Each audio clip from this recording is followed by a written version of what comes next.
তৃণমূল কংগ্রেসে যোগ দিলেন বিজেপির মালদা উত্তরের সাংসদ খগেন মুর্মুর স্ত্রী অরুণা মার্ডি। রাজ্যের দুই মন্ত্রী ব্রাত্য বসু এবং বীরবাহা হাসদার কাছ থেকে তৃণমূলের দলীয় পতাকা তুলে নিলেন তিনি।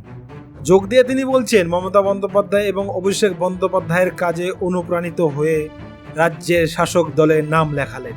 এবার মমতা বন্দ্যোপাধ্যায় এবং অভিষেক বন্দ্যোপাধ্যায়ের উন্নয়ন, কিসের উন্নয়ন? তার মানে লক্ষ্মীর ভাণ্ডার, তারপর আর কি এই সমস্ত ভাতা, আর বেশিরভাগই তো চোরের বদনাম। তো যাই হোক, এই সমস্ত বিভিন্ন কাজে অনুপ্রাণিত হয়েছেন অরুণা মার্ডি।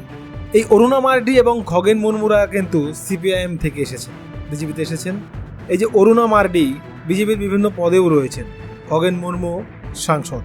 এখন প্রশ্ন হলো, যে কোনো দল, যে কেউ যে দলে বা যে কোনো দলে যোগদান করতে পারে, কিন্তু খগেন মুর্মুর স্ত্রী যদি খগেন মুর্মুর সঙ্গে অরুণা মার্ডির সম্পর্ক ভালো হয়ে থাকে, তাহলে তাদের তো স্বামী যখন বিজেপির সাংসদ তখন তার তৃণমূলে যোগ দেওয়ার কথা না। এবার যদি সম্পর্ক খারাপ হয়ে থাকে তাহলে যোগ দিতেই পারে, সেটা খবর নিতে হবে।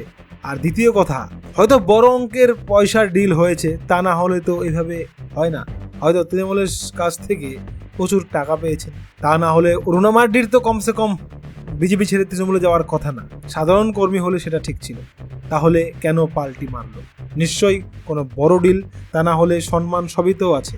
খগেন মুর্মু তৃণমূলের হাতে মার খেলেন, মাথা ফাটিয়ে নিলেন, সেই তৃণমূল দলেই গেলেন তার স্ত্রী অরুণা মার্ডি। কি করে সম্ভব? পয়সার লেনদেন, নাকি খগেন মুর্মুর সঙ্গে সম্পর্ক নেই তাই খগেন মুর্মুকে শিক্ষা দিতে তৃণমূলে গেলেন? সেটা আপনারা ভালো মতো জানবেন। যদি জেনে থাকেন কমেন্টে লিখবেন।